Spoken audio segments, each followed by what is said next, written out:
तत्व विज्ञान संदंशम आदाय हृदयोदरात् नानाविधि परामर्श शल्योद्धार कृतो मया।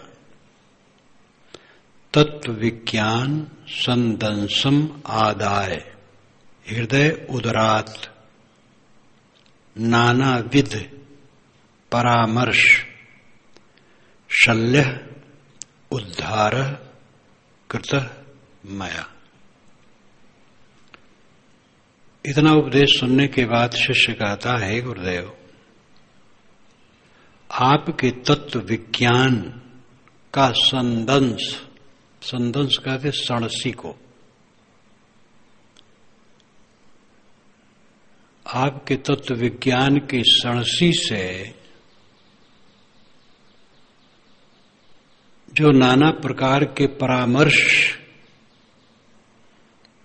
हृदय उदरात, हृदय के भीतर थे। उदर नाम पेट। एक टीकाकार ने तो ऐसा भी लिख डाला है कि हृदय और पेट के, लेकिन वहां हृदय है, पेट का अर्थ है भीतर, हृदय में, इतने अर्थ होना चाहिए। हृदय उदरात यानी हृदय के भीतर में जो नाना प्रकार के परामर्श थे। परामर्श का असली अर्थ होता है पकड़, जकड़ना। फिर परामर्श का अर्थ विचार विनिमय, निर्णय, ये सब भी होता है। कुछ शब्द ऐसे होते हैं कि जिसके कई अर्थ होते हैं। परामर्श का पहला अर्थ है पकड़, खिंचाव, जकड़बंदी।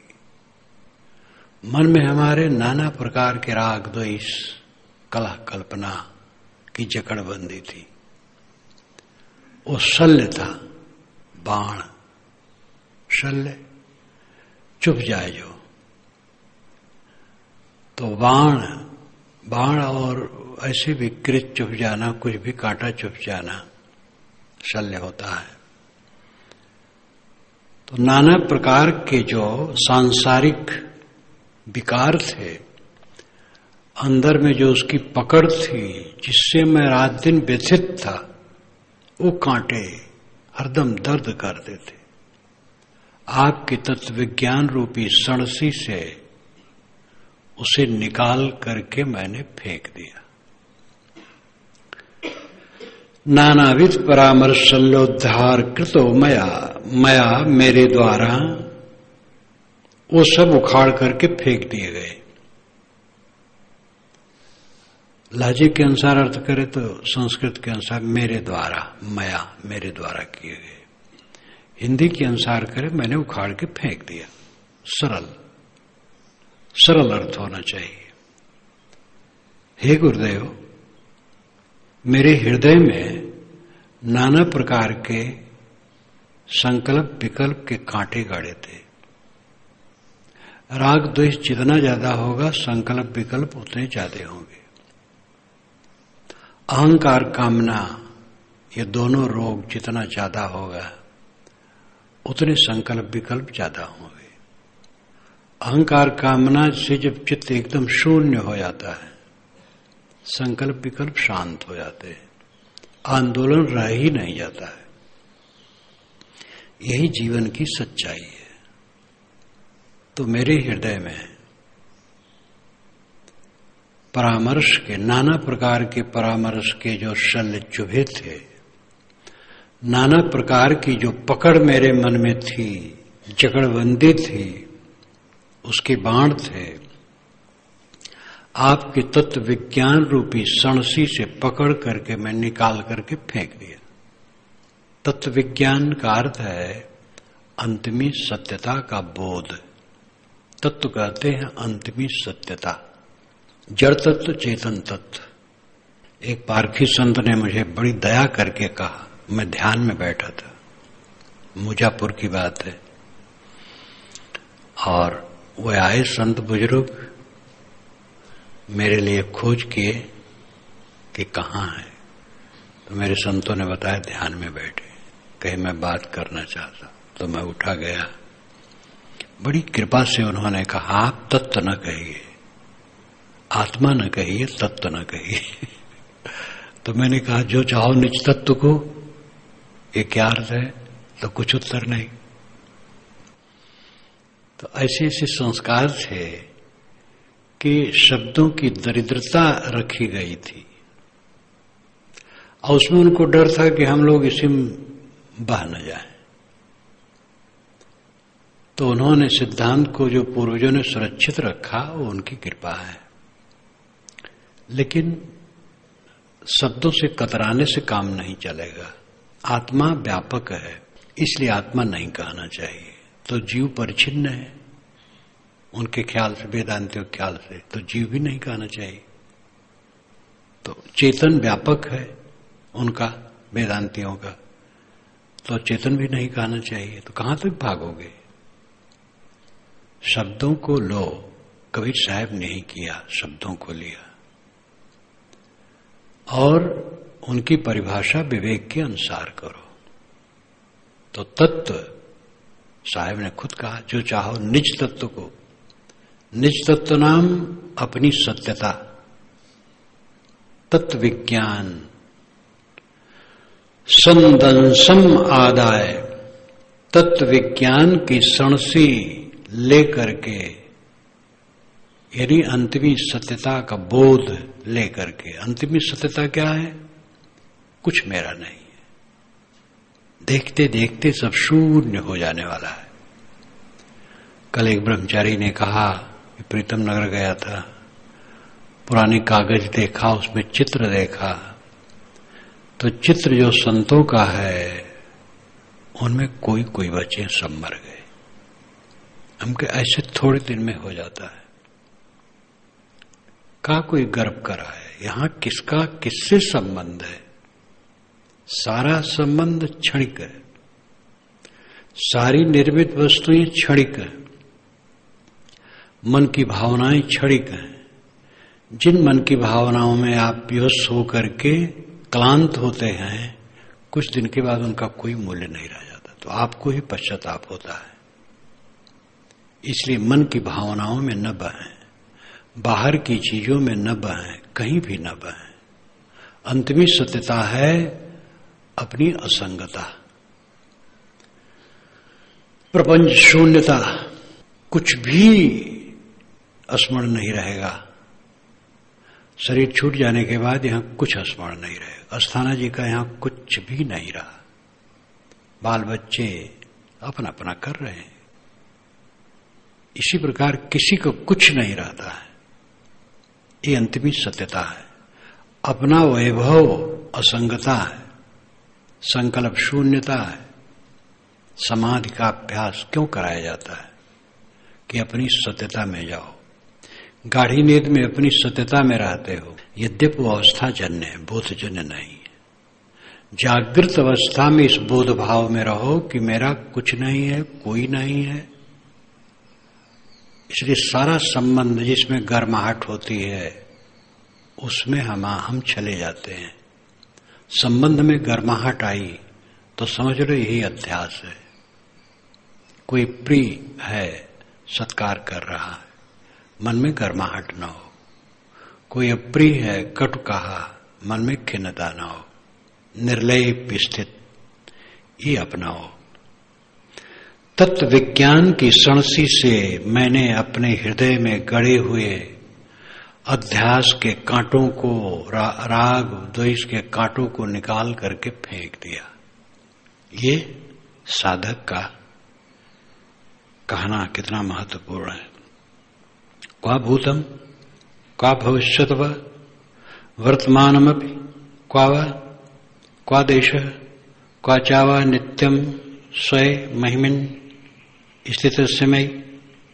नित्यम स्वयं महिमिन स्थितस्य में, शाश्वत अपनी महिमा में मैं स्थित हूं। शाश्वत अपनी महिमा है असंगता। कुछ न होना अपने पास शाश्वत महिमा है। आपका वैभव क्या है? कुछ न होना, अकिंचन।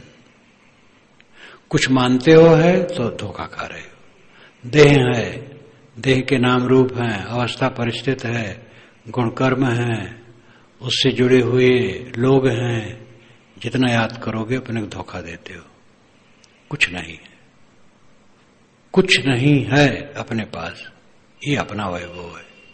और इस वैभव में जब जियोगे तब क्वा भूतम क्वा भविष्यत व वर्तमान में क्वा देश है। उसके लिए भूत कहां, भविष्य कहां, वर्तमान कहां, देश कहां। कुल मिलाकर के इसमें देश काल की बात है। भूत भविष्य वर्तमान ये काल है और देश और काल में दुनिया की सारी गतियां होती हैं। एक मेज पर एक गोली रखती गई, गोली लुढ़की तो उसके लुढ़कने में देश और काल लगते हैं। जब गोली चलती है तो देश लगता है, वो पास करता है, कुछ जगहों को पास करती है गोली तो देश लगता है और समय लगता है। दुनिया की सारी हरकतें देश काल में होती हैं। आत्मा देश काल से अतीत है, यद्यप वो भी देश में ही रहता है, लेकिन देश की उसमें गंध नहीं है। तो मन इंद्रियों से हम जानते हैं और जान जान करके पीड़ित होते हैं। जान जनाए देखे सुने सब मित्रन दिलहाल, हान लाभ इसमें कहा जो तेहित विहाल। जान जान करके हम जलते हैं और कुछ पाते नहीं हैं। जाने और जले ना, ये जीवन है। ऐसा जीवन बिताओ तो फिर इस भवाटवी में नहीं भटकना पड़ेगा। और जानी हुई चीजों में राग करोगे, द्वेष करोगे, क्षुब्ध होगे तो फिर फंसोगे, फिर उद्धार नहीं होगा। तो क्वा भूतम क्वा भविष्यत व वर्तमान में क्वा देश है। भूत भविष्य वर्तमान क्या है उसके लिए और देश क्या है। भूत मरा है, भविष्य सामने नहीं है, वर्तमान है लेकिन वर्तमान से जुड़ाव नहीं है। वर्तमान में जो कुछ उपलब्ध है उसके प्रति कोई राग नहीं है, तो तीनों समय से ऊपर है। और देश, ये जो जगत प्रपंच है उससे भी अनासक्त है। तो देश काल से वो अतीत है और अपने आप अपनी महिमा में नित्यम स्वयं महिमिन स्थितस्य में, जो शाश्वत मेरी अपनी महिमा है उसमें मैं स्थित हूं। तो इसके लिए देश काल का प्रपंच कहां है। देश काल में ही सारी चीजें प्रतिबिंबित होती हैं और देश काल ही मेरे में नहीं है। क्वा स्वप्न क्वा सुसुप्तिर्वा क्वा चा जागरणम तथा क्वा तुरीयम भयम वाप स्वयं महिमन स्थितस्य में। स्वप्न, सुसुप्ति और जागरण, ये तीन अवस्थाएं हैं। इन तीन अवस्थाओं के बाद तुरीय अवस्था वेदांती लोग मानते हैं। तुरीय शब्द वो कहते हैं, वो हम लोगों को भी मान्य है, वह है समाधि। जागृत, स्वप्न, सुसुप्ति, ये तीन अवस्थाएं हैं। और चौथी अवस्था है समाधि। समाधि चौथी अवस्था नहीं है, वो इसी तीन के अंदर है, जागृत में ही है। लेकिन उसको अलग इसलिए किया गया कि वो एकदम शुद्ध दशा है। तो जागृत में रहते हुए भी जागृत से ऊपर है, इसलिए चौथी अवस्था है। लेकिन ऋषि कहता है स्वप्न क्या, सुसुप्त क्या, जागरण क्या और तुरीय क्या। मैं अपनी महिमा में स्थित हूं तो ये भेदभाव क्या। ये अष्टावक्र गीता का लेखक बड़ा ऊंचा था, बड़ा ऊंचा था। ये तो ऐसा है जैसे कबीर और जैसे लाओ त्से, इस कोटि का ये संत है।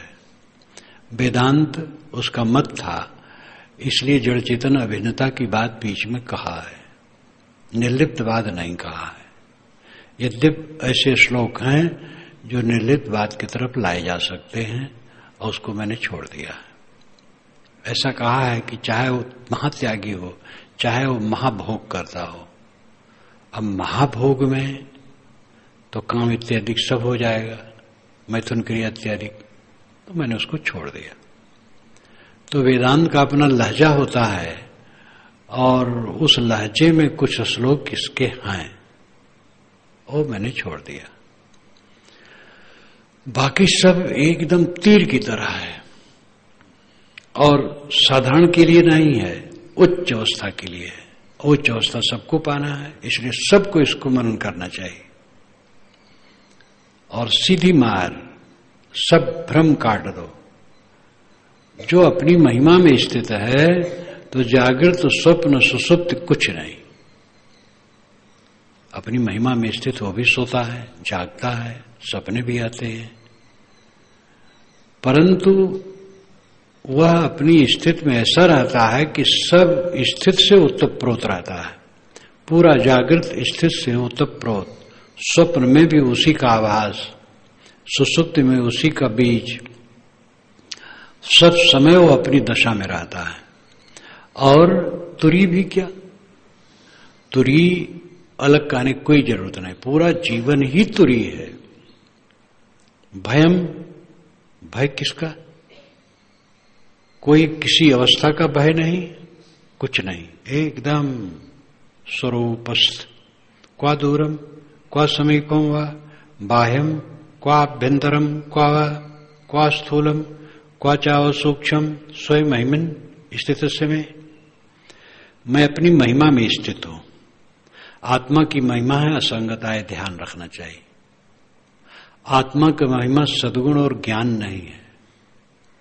जो सद्गुण है जीवन में और जो ज्ञान की वृद्धि है, ये आत्मा की महिमा नहीं है। ये आत्मा की महिमा देहोपाधिक है, शुद्ध आत्मा की महिमा नहीं है।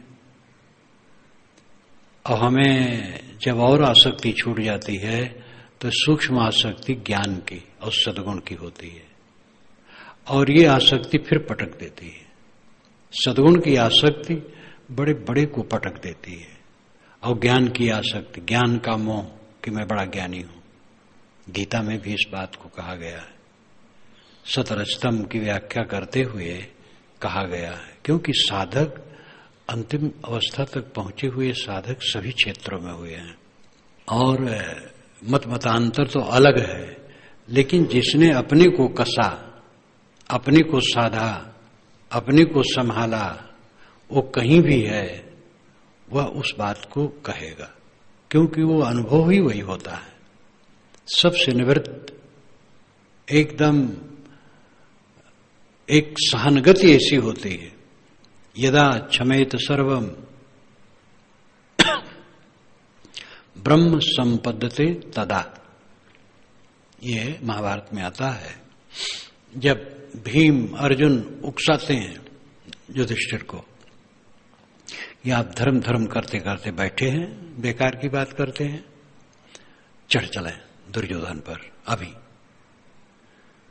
तो युधिष्ठिर कहते हैं नहीं, 13 वर्ष का व्रत है तो हमें व्रत भंग नहीं करना चाहिए।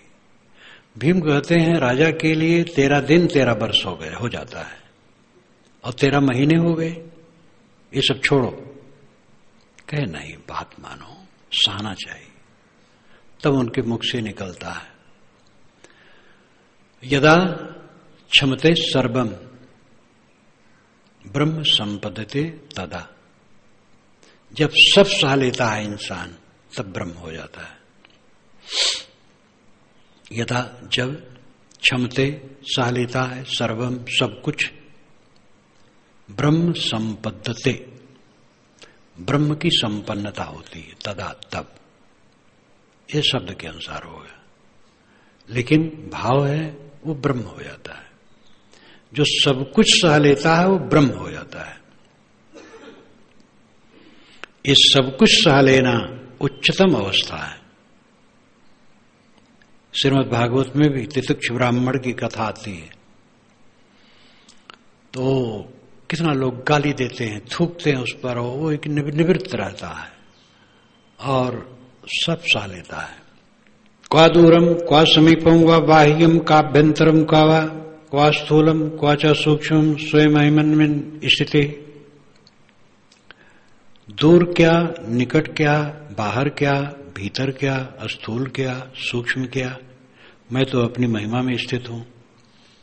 दूर और समीप आत्मा नहीं है, बाहर नहीं है, भीतर नहीं है, अस्थूल नहीं है, सूक्ष्म नहीं है, बस मैं हूं, इतना काफी है। और उसके लिए नाप जोख की क्या जरूरत है? अपनी महिमा में स्थित हूं। अब कोई विकल्प नहीं रहा। दूर और समीप ये पदार्थों की दृष्टि से होता है। पदार्थ कहां है? दूर है कि समीप है? और बाहर और भीतर, न हमारे बाहर हुआ है न हमारे भीतर हुआ है। भीतर जो कहा जाता है वो दैहिक बुद्धि से कहा जाता है, दैहिक दृष्टि से, कि भाई बाहर न खोजो, भीतर है। तो देह की दृष्टि से, आत्मा की दृष्टि से भीतर क्या है? आत्मा के भीतर भी कुछ है। आत्मा तो मैं हूं, बस भीतर बाहर क्या? न भीतर न बाहर, न दूर न समीप, न स्थूल न सूक्ष्म। जो अपनी महिमा में स्थित है, अपनी असंगता में स्थित है, उसके लिए ये सब कुछ नहीं। का मृत्यु जीवितम व क्वा लोक क्वा लौकिकम क्वा लय क्वा समाधिर्व स्वयं स्थित में क्वा मृत्यु जीवितम व क्वा। मृत्यु आ जाए तो नुकसान क्या और जीवन में फायदा क्या? देह जब तक है तब तक इस संताप में संसार को ही तो देखना है। संसार संतापमय। हाँ, जब अपना मन संतुष्ट हो गया तब संताप नहीं लगता है, लेकिन भूल जाओगे फिर संताप में पड़ जाओगे। राग द्वेष ये तो भयंकर राक्षस है। राग द्वेष दो राक्षस मिली हैं, तिनकी करनी अगम प्रवाह, जगत में रह के करी हो का। तो जीव जलता रहता है राग द्वेष की आग में। जो अपनी महिमा में स्थित है, अपनी असंगता में स्थित है, अपने अकेलेपन के बोध में स्थित है, उसके लिए मृत्यु और जीवन दोनों बराबर हैं। लोक और लौकिक, लोक ये संसार और लौकिक दुनिया की चीजें, ये सब उसके लिए कुछ नहीं। क्वा लया समाधिर्वा, उसके लिए लय और समाधि की क्या आवश्यकता रह गई? जब अखंड समाधि है, निरंतर समाधि है, तो लय और समाधि का कुछ बाकी नहीं है। स्वयं महिमिन स्थित में, अपनी महिमा में जो मेरी स्थित है, इस दशा में जीना मरना बराबर है। लोक और लौकिक कुछ नहीं, लय और समाधि कुछ करना नहीं, सब समय समाधि है। अलम त्रिवर्ग कथया, योग से कथया पे अलम। अलम विज्ञान कथया विश्रांतस्य ममात्मनि, विश्रांतस्य ममात्मनि। मेरे अपने आत्मा में जो निरंतर विश्राम है, इस अवस्था में पहुंच करके अलम त्रिवर्ग कथया, त्रिवर्ग का कथम अलम, अलम पूरा, बस। अलम का मतलब पूरा, बस हो गया, अब और कुछ नहीं। त्रिवर्ग धर्म काम मोक्ष में, मोक्ष को छोड़ करके त्रिवर्ग कहा जाता है। अर्थ धर्म काम, महाभारत में त्रिवर्ग बारंबार आता है। त्रिवर्ग अर्थ धर्म काम। अर्थ की जरूरत है, धर्म की जरूरत है, काम की जरूरत है। अर्थ चीज चाहिए, धन चाहिए, और धर्म चाहिए। सहानुभूति नहीं होगी तो धर्म, फिर धन न अनर्थ करेगा। गलत तरीके से उसका उपयोग करोगे, खान पान आचार व्यवहार भ्रष्ट करोगे, उन्माद बढ़ेगा। इसलिए धर्म चाहिए। धर्म है सहानुभूति। सहनशील रहोगे, सेवापरायण रहोगे तो तुम्हारा अर्थ काम करेगा। काम तीसरा है, काम कामना प्रयोजन। संसार में प्रयोजन है, भोजन की जरूरत है, कपड़े की जरूरत है, आवास की जरूरत है, ये सब प्रयोजन है। तो ये प्रयोजनों में तुम्हें अर्थ लगाना होगा। तो अर्थ धर्म काम ये त्रिवर्ग है। मोक्ष से परे है। तो अलम त्रिवक कथया, जिस अवस्था में पहुंचा हूं आत्म विश्राम में, अब ये तीनों के कथन की जरूरत नहीं रह गई। योगस्य कथया अपि अलम, योग के लिए भी कथन अब समाप्त हो गया। योग का फल वियोग है, ये अद्भुत बात है। योग जोड़ने को कहते हैं, लेकिन आध्यात्मिक क्षेत्र में योग का अर्थ है वियोग कर देना, प्रकृति से वियुक्त हो जाना, अपने असंग स्थित में हो जाना, ये योग है। तो ये अवस्था आ गई, तो अब योग का कथन अब बाकी क्या रहा? अलम विज्ञान कथया, विज्ञान का कथन भी अलम, बस पूरा हो गया। विज्ञान का मतलब यहां आत्मज्ञान। अब आत्मज्ञान कहना नहीं रहा, आत्मज्ञान में स्थित है। विश्रांतस्य ममात्मनि, मेरा अपने आत्मा में विश्राम हो गया, सब समय अब सो रहा हूं अपने में। सुसुप्त, स्वापीत सुसुप्त, सदैव अपने में लीन हूं। अब मेरे लिए ये सब कथना सब समाप्त हो गया। अलम अलम अलम, बारंबार इसका था अलम, पूरा हो गया, बस समाप्त, आगे कुछ नहीं। अपने आत्मा में पूर्ण विश्राम, यही जीवन का फल है। अष्टावक्र गीता में 21 अध्याय, 21वां 6 श्लोकों का है, जिसमें बताया गया है कि एक अध्याय में कितने श्लोक हैं और अध्याय का विषय क्या है। लेकिन इसको कोई टीकाकार लिया नहीं, मैंने भी नहीं लिया। 20 अध्याय जो विषय वस्तु का वर्णन है वही है। आज 20वां है और आज मैं समाप्त कर देता हूं इसको। क्वा भूतानि, क्वा देहो, क्वा इंद्रियाणि, क्वा वा मनः। क्वा भूतानि, क्वा देहो, क्वा इंद्रियाणि, क्वा वा मनः। क्वा शून्यम, क्वा च नैराश्यम, मत्स्वरूपे निरंजने। मत्स्वरूपे निरंजने, मेरा स्वरूप निरंजन होने से, निरंजन का मतलब मायातीत, माया से रहित। आगे चल करके निरंजन भटकाने वाला हो गया। पौराणिक कबीर पंथ में तो इसका बहुत विस्तार रूप है, बीजक में भी इसका संकेत है।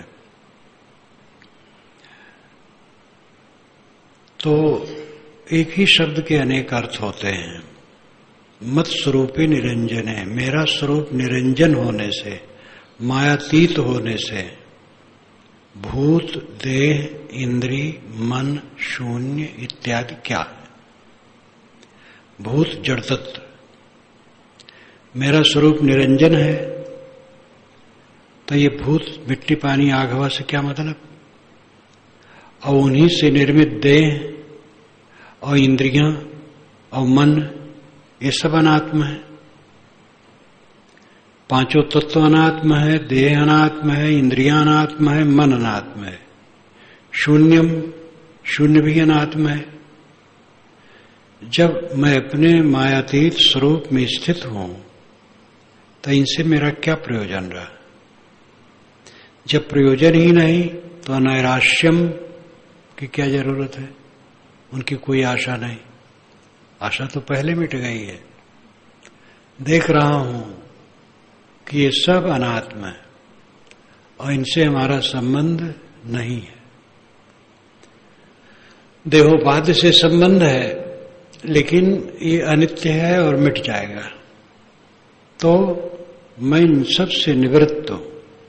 क्वा लोक, क्वा मोक्षुर्वा, क्वा योगी ज्ञानवान, क्वा बद्ध, क्वा चावा मुक्त, स्वरूपे अहमद्वये।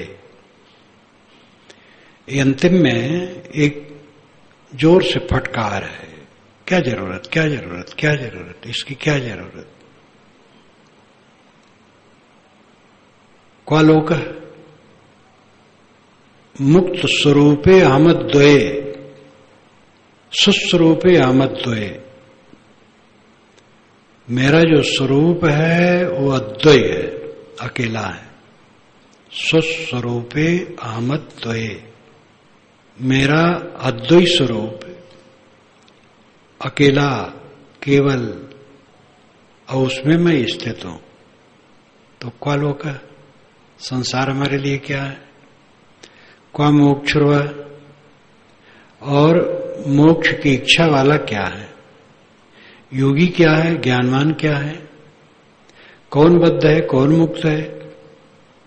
बंधन ही नहीं है, मुक्ति की जरूरत ही नहीं है, मैं मुक्त ही हूं। जब मैं अपने केवल स्वरूप में स्थित हूं तब क्या रह गया? उत्तीर्णे तु परे पारे नौकायाम किम प्रयोजनम। जब पार हो गया नदी तो नौका की जरूरत नहीं रहती है। इसी प्रकार सारे साधन साध्य के लिए, साध्य हो गया तो साधन समाप्त हो गया। इस प्रकार मैं अपने केवल स्वरूप में स्थित हूं तो मेरे लिए लोक क्या है, मुमुक्ष क्या है, योगी क्या है, ज्ञानवान क्या है, बद्ध क्या है, मुक्त क्या है। बंधन हो तो मुक्ति की बात, बंधन ही नहीं है। इसलिए मैं अपने स्वरूप में स्थित हूं। अब शब्द जाल की जरूरत नहीं, मौन। क्वा सृष्टि, क्वा च संसार, क्वा साध्यम, क्वच साधनम, क्वा साधक, क्वा सिद्धिर्वा, स्वस्वरूपे अहमद्वये। मैं अपने अद्वैत स्वरूप में स्थित हूं। अद्वैत अकेला, केवल, निराधार। उसमें सृष्टि कहां है और उसका संहार कहां है? सृष्टि और संहार ये निरंतर चलता है।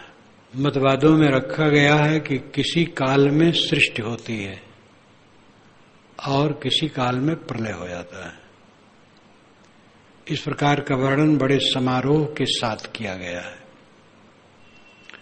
लेकिन तत्व विवेक से यह है कि जो जड़ तत्वों का स्वरूप है वो अनादि है। सारे जड़ द्रव्य अनादि हैं और उनमें क्रिया गुणधर्म अनादि निहित हैं। तो एक क्रिया छोड़ करके कब स्थिर हो गए जो सृष्टि नहीं रही? सदा द्रव्य है, सदा क्रिया है, सदा सृष्टि है।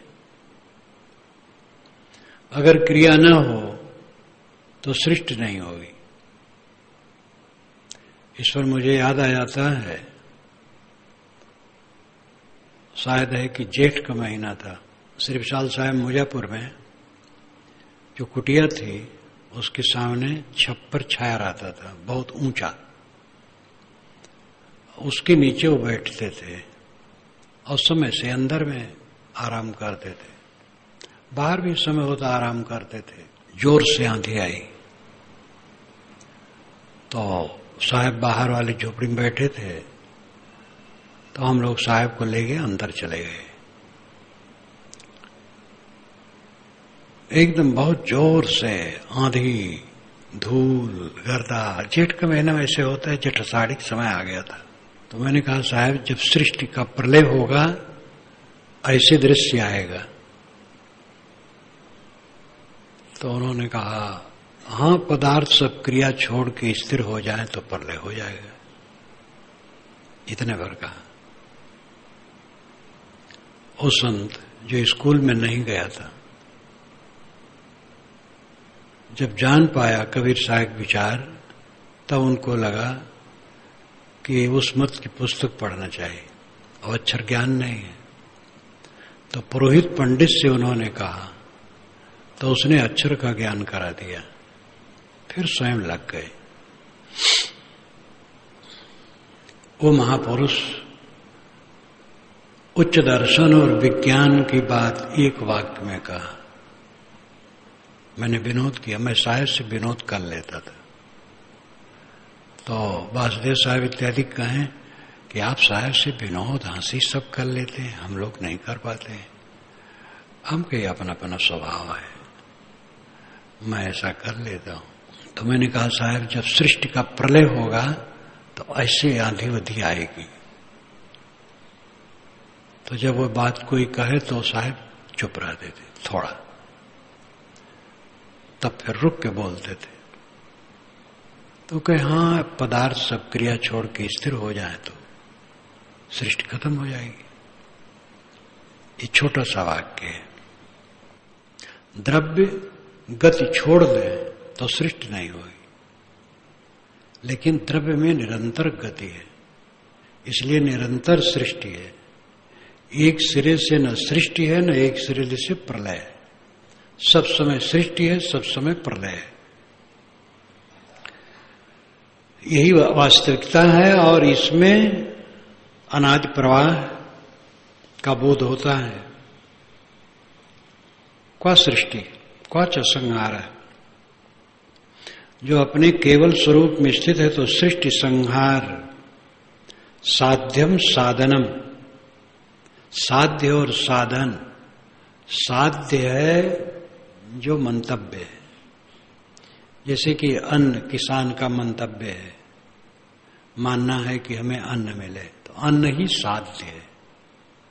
और अन्न को प्राप्त करने के लिए साधन है, हल बैल ट्रैक्टर, आजकल खाद पानी बीज, ये सब साधन है और साधक किसान है। तो अब साध्य कुछ रहा ही नहीं, निरंतर तृप्ति है, तो साधन साध्य कुछ नहीं। कौ साधक, अब साधक भी नहीं रहा। सिद्धिर्वा, और सिद्ध भी अब कहां। जब आगे हुए निर्वाह है, साहेब ने कहा गैया एक विरंच दियो है, गैया बाहर बाहर बारी। तो मनोवृत्ति को उन्होंने गैया कहा और लंबे पद में अंत में कहा कि आगे हुए निर्वाह है, इस गैया से आगे हो जाए, मनोवृत्ति से आगे हो जाए और उसका जीवन भर निर्वाह करे। उस स्थिति में स्थित होना चाहिए और उसको जीवन भर निभाना चाहिए। कुछ समय के लिए स्थित हो गया, लेकिन जीवन का झंझा आएगा और उसमें घबरा जाए तो कुछ नहीं कर पाएगा। जीवन में झंझाएं आती हैं। ये सबको समझ लेना चाहिए कि संसार द्वंद्वात्मक है। यहां विरोधी तत्वों से गति होती है और विरोधी तत्वों से निर्माण होता है। सम तत्व से निर्माण नहीं होता है। स्त्री स्त्री से बच्चा नहीं होता है, पुरुष पुरुष से नहीं होता है। स्त्री पुरुष जो विरोधी अंक हैं उनसे होता है।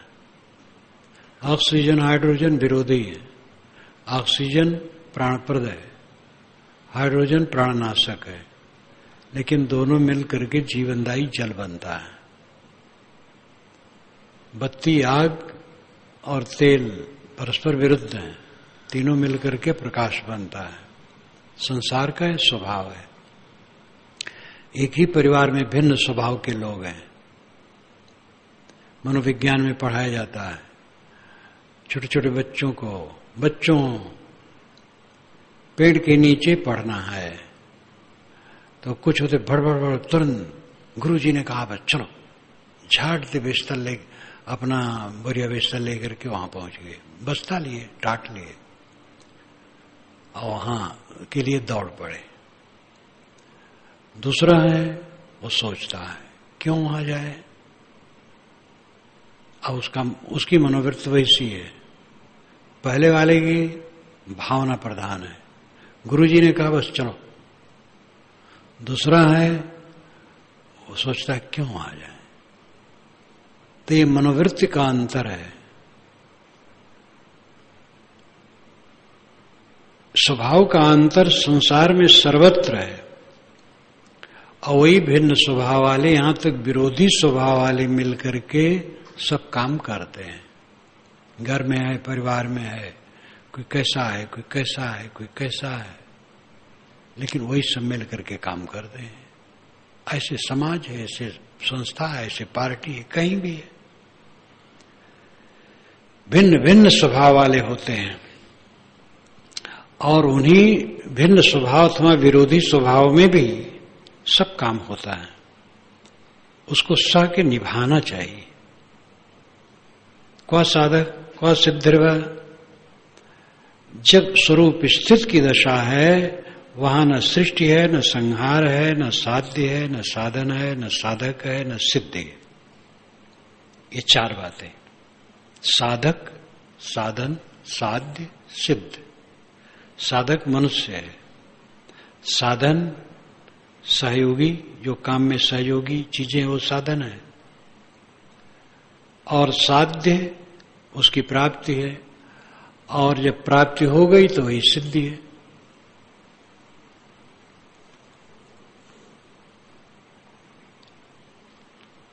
क्वा प्रमाता प्रमाणम वा, क्वा प्रमेयम, क्वा चा प्रमा, क्वा किंचित, क्वा न किंचित, वह सर्वदा विमलस्य में।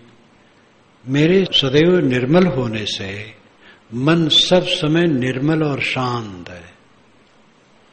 ऐसी अवस्था में प्रमाता, प्रमाण, प्रमेय, प्रमा की क्या जरूरत है? प्रमाता, प्रमाण, प्रमेय, प्रमा। प्रमा ज्ञान को कहते हैं और प्रमेय जानने योग को कहते हैं। प्रमेय नाम ज्ञान, प्रमा नाम ज्ञान और प्रमेय नाम ज्ञान को जानने की, जानने योग्यता। प्रमेय जानने योग्य, प्रमा जानना है, प्रमेय जानने योग्य है और प्रमाण उसका साधन है। प्रमाण सहारा लिया जाता है, वो प्रमाण है। और प्रमाता जो ज्ञान करने वाला है, ज्ञान करने वाला प्रमाता कहलाता है। और जिस साधन से ज्ञान प्राप्त हो प्रमाण है, जानने योग्य प्रमेय है, और प्रमा जो जाना गया ज्ञान। तो ये सब की भी क्या जरूरत अब रह गई? मेरा मन निर्मल है, सर्वदा विमलस्य में, सब समय चित्त निर्मल है। दुनिया के झंझे से, झंझा से चित्त ऊपर है। ये सभी साधक को ध्यान देना चाहिए। ये दुनिया का झंझा नहीं मिटेगा, अपने मन को ऊपर उठाना पड़ेगा। कभी नहीं मिटा है, कभी नहीं मिटेगा। नए पदार्थों का परिवर्तन मिटेगा, न शरीर का परिवर्तन मिटेगा और न मनुष्यों का परिवर्तन मिटेगा। लोगों के विचारों की विषमता वो न मिटेगी। ये सब ऐसे बना रहेगा। इसी में अपने आप को ऊपर उठाना है। विषमता किसी के चित्त में मिट सकती है। जो साधना करेगा उसके चित्त की विषमता मिट जाएगी, शांत हो जाएगा। लेकिन भिन्न भिन्न विचार जो हैं वो रहेंगे और अपना अपना जो जितना समझ पाएगा अपने चित्त की विषमता मिटा पाएगा। सार्वभौमिक रूप में चित्त की विषमता नहीं मिटती है, अंतर रहता है। विमत और विवाद ये दो बातें होती हैं। विमत होना स्वाभाविक है, विवाद गलत है। कोई काम करना है तो किसी का कुछ मन होगा, किसी कुछ मन होगा, किसी कुछ मन होगा, उसी में भिन्न भिन्न होगा। लेकिन विचार करके जो योग्य है विचारवान उस पर सहमत हो जाता है। अगर अपनी रुचि कम है लेकिन वो उचित है तो समर्थन करना चाहिए। रुचि भर केवल हमारी नहीं है और योग्य है काम तो हट करना गलत है। समझ ही में नहीं आवे, समझ में आता है कि नहीं बेकार है, ये होना नहीं चाहिए, तो बात अलग है, तो हट कर सकता है। लेकिन अगर कई लोग कहते हैं ठीक है तो उसको अपने मन को मारना चाहिए। जब कई लोग सोच रहे हैं ठीक है तो हमारे सोच में फर्क हो सकता है। तो विमत होना बुरा नहीं है, लेकिन विवाद होना बहुत बुरा है। जहां विवाद है फिर दुख है। विमत स्वभाव है। दो अभिन्न मित्रों का किसी विषय में विमत होता है। दोनों अभिन्न मित्र हैं, दोनों दोनों को चाहते हैं, लेकिन विमत है, अपनी अपनी सूझ। श्री आज्ञा साहब और सुसंग साहब दोनों नेपाल से आए, बस्ती उतरे, मोहम्मद नगर पहुंचे। मुझे जानते थे वहां है, मेरा वहां चौमासा वास हो रहा था। तो भोजन करके शंकर भगत के दरवाजे बैठे। तो मैंने विज्ञान की कोई बात कही तो सुसंग साहब उसका खंडन किए, तो आज्ञा साहब समर्थन किए। आज्ञा साहब थोड़ा पढ़ते बुनते थे तो समझते थे, सुसंग साहब पुराने माइंड के थे। तो फिर मैं तो छोड़ दिया, वही दोनों बात करते रहे। दोनों मित्र थे, ज्यादा साथ साथ रहते थे, लेकिन दोनों में ज्यादा देर तक बात चलती रही। सुसंग साहब खंडन करें और आज्ञा साहब विज्ञान का समर्थन करें। मैंने कहा आप देखिए, समर्थन और खंडन दोनों चलता रहे, अब चले आश्रम। तो आश्रम पर चले गए, भोजन करके वहां बैठे थे। तो अभिन्न मित्रों में भी विमत होता है, क्योंकि सूझ अलग होती है, लेकिन विवाद नहीं होना चाहिए, समाधान कर लेना चाहिए। साहब का ये सूत्र है, अपनी कहे मेरी सुने और सुन मिल एके हुए। तो ऋषि कहता है कि मेरा चित्त निर्मल है, अब कुछ रहा नहीं।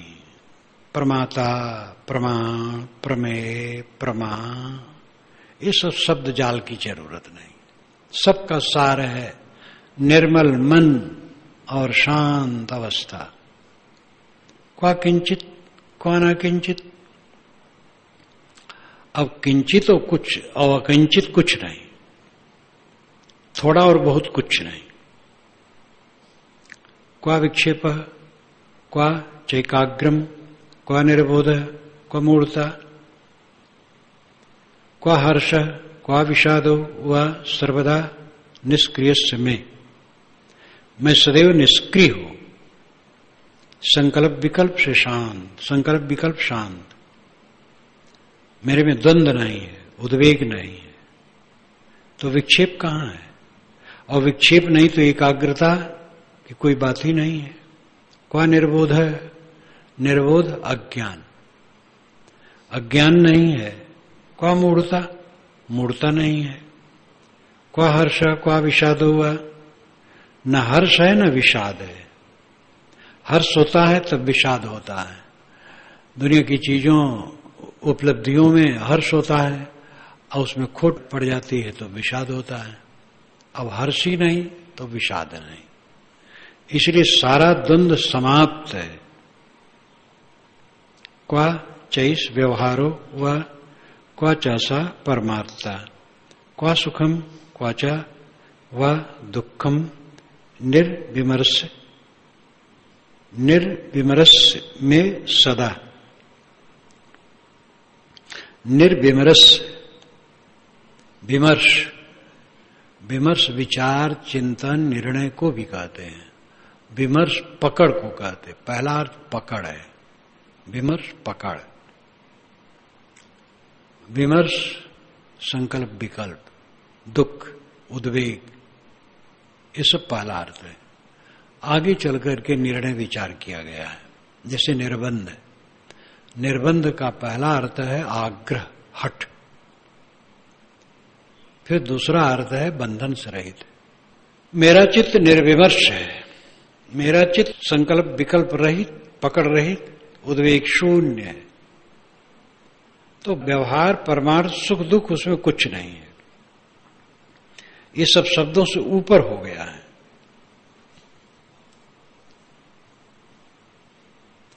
क्वा माया क्वाचा संसार, क्वा प्रीतिर्वृत्ति क्वा, क्वा माया क्वाचा संसार, क्वा प्रीतिर्वृत्ति क्वा, क्वा जीव क्वाचा तद्ब्रह्म सर्वदा विमलस्य में। मैं सदैव विमल निर्मल स्थित में हूं। इसलिए माया, संसार, प्रेम, वैराग, जीव, ब्रह्म, इन शब्दों की जरूरत नहीं। माया बनने बिगड़ने वाली चीज, संसार जो दृश्यमान है, प्रीति कहीं राग करना, विरत उससे वैराग होना, जीव और ब्रह्म की अलग अलग चर्चा करना और उसको एक सिद्ध करना। जब रमण महर्षि से किसी साधक ने कहा, महाराज जीव ब्रह्म की एकता कैसे हो? उन्होंने कहा, जीव काफी है, ब्रह्म के चक्कर में क्या पड़ते हो। यद्यपि उनका वेदांत मत था और कहीं कह डाले हैं जीव और देह अलग अलग, फिर तब एक कह डाले, क्योंकि मत का चक्कर ऐसा होता है कि आदमी उसी में बह जाता है। लेकिन यहां पर उन्होंने कहा, वो प्रश्न ही का उत्तर देते थे, लोग आते थे, पूछते थे, उसका उत्तर देते, वही लिखा गया। तो उसने कहा, महाराज जीव ब्रह्म की एकता, कई जीव काफी है, जो अपरोक्ष है, ब्रह्म की क्या जरूरत है, जो परोक्ष की कल्पना है। तो जीव ब्रह्म, माया, संसार, प्रीत, वैराग, ये सब की अब कोई जरूरत नहीं, चर्चा की जरूरत नहीं रह गई है। सर्वदा विमलस्य में, सदैव निर्मल स्थित में हूं।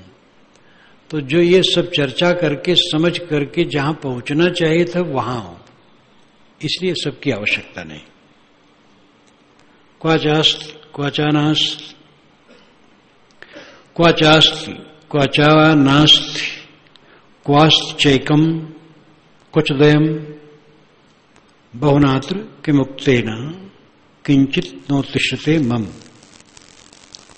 क्वाचा अस्ति क्वाचा नास्ति। अब अस्ति और नास्ति कुछ नहीं। क्वा अस्ति चा एकम क्वाचा द्वयम। क्या एक और क्या दो?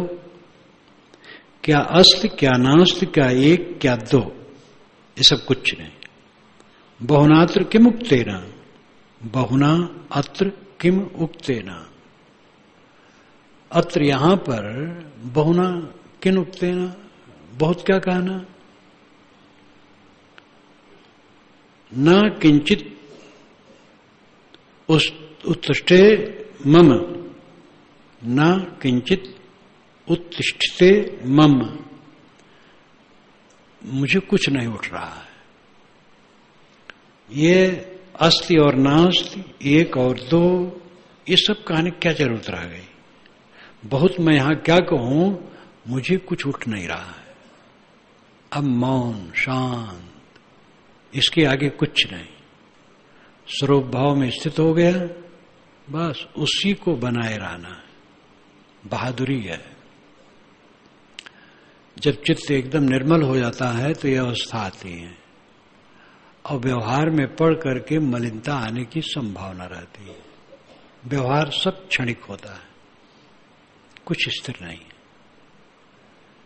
करते करते साधक जब मजबूत हो जाता है तब सहने की क्षमता उसकी बढ़ जाती है। जब सहने की क्षमता बढ़ जाती है तब वो स्थिर रह सकता है। और सहने की जब तक क्षमता ज्यादा नहीं है तो वो किसी समय स्थिति में आ जाएगा, फिर क्षुब्ध हो जाएगा और उसकी क्षुब्धता ऐसे चलती रहेगी। इसलिए सभी साधकों को ध्यान देना चाहिए कि सहने की क्षमता बढ़े और सहने ही से बढ़ेगा, विवाद करने से नहीं बढ़ेगा। अगर किसी ने अन्यथा कहा और तुम भी अन्यथा कहते हो तो फिर तुम्हारी शक्ति आध्यात्मिकता में नहीं बढ़ेगी। अहंकार जगता है, इन्होंने कहा मैं क्यों न कहूं, ये सामने ही मुझे दोषी बता रहे हैं, मैं क्यों चुप रहूं। ये अहंकार रख करके कोई मुक्त नहीं हो सकता है। सब लोग जो कहते हैं हमें बुरा, वो वही सच है। मेरे समान कोई बुरा नहीं। कोई भी बुरा कहे सालो, किसी की बुरा कहने से हम बुरे नहीं हुए और किसी की वंदना करने से हम अच्छे नहीं हुए। ये कहने में तो आ जाता है, जब ये सहने में आवे, रहने में आवे, तब काम बनेगा। आज तक कोई भी शांति पाया है सह करके, दूसरा कोई रास्ता नहीं है। बहुत ज्ञान रहेगा और समय आएगा तो भड़बड़ा उठोगे, व्याकुल हो जाओगे, बिस्तर पर लेटोगे, नींद नहीं आएगी, करवट बदलते रहोगे, सोचते रहोगे, मरी मरी बात, बीती बात, इस क्षण के पहले जो था वो सब तो बीत गया है, अब वही सोचते रहो, दिमाग खराब करते रहो, अब कोई फायदा होने वाला नहीं। जो कहा हो कह दिया, कहने वाला अगर अन्यथा कहा है तो वो दुखी होगा, और तुम नहीं संभाल पा रहे हो तो तुम भी दुखी होगे। बात तो अपने की है कि हम अपने को संभालें, दूसरे को हम नहीं संभाल सकते, दूसरों को वही खुद संभाले तो संभलेगा।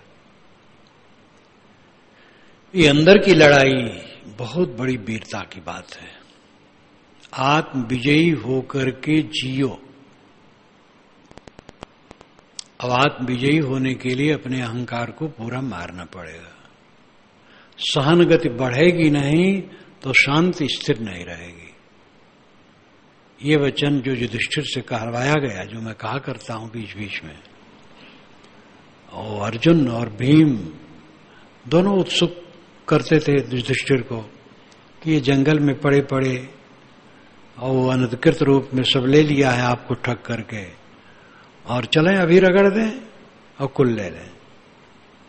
युधिष्ठिर कहें भाई 13 वर्ष की बात है तो बीच में चलना उचित नहीं है, धर्म का पालन करना चाहिए। 13 वर्ष की प्रतिज्ञा है। तो अर्जुन या भीम ने कहा है कि दुर्योधन का विस्तार बहुत है। भीम ने कहा कि कितने राजाओं को हमने भी निकाल दिया है, उनके बाल बच्चों को निर्वासित कर दिया है, और सब दुर्योधन से मिल गए हैं और उनका काम करते हैं, और वो गुप्तचर रूप में भी काम करके जो हम अज्ञातवास में रहेंगे तो उसको ही बता देंगे, तो फिर पकड़े जाएंगे, फिर 13 वर्ष भोगना पड़ेगा। इसलिए खतरा है। अब ये धर्म धर्म चिल्लाने से काम नहीं बनेगा, बस रगड़ देना है। युधिष्ठिर कहे नहीं, शांत रहो, धीरज रखो। युधिष्ठिर का बहुत बड़ा अपराध था जो उन्होंने ऐसा जुआ खेला। एक बार सब हार जाने के बाद धृतराष्ट्र ने दे दिया, फिर भी वे पतिंगे बन गए आकर के, ये उनका दोष था। लेकिन इतने पर भी सब भाई साथ लगे हैं, द्रौपदी भी लगी है, ये बहुत बड़ी बात है। कहते हैं, खींचते हैं, द्रौपदी खींचती है, मेरा अपमान हुआ, आप सबकी मैं पत्नी हूं, द्रुपद की पुत्री हूं, श्री कृष्ण की सखी हूं, मेरा इतना अपमान, आप लोगों का खून नहीं उबलता है? सहज आदमी का जो भाव है वो द्रौपदी कहती है, बुरा नहीं है। सहज आदमी है, कोई ज्ञानी तो नहीं है, जीवन मुक्त तो नहीं है। तो ये सब होता है, लेकिन युधिष्ठिर कहते हैं नहीं, शांत रहो।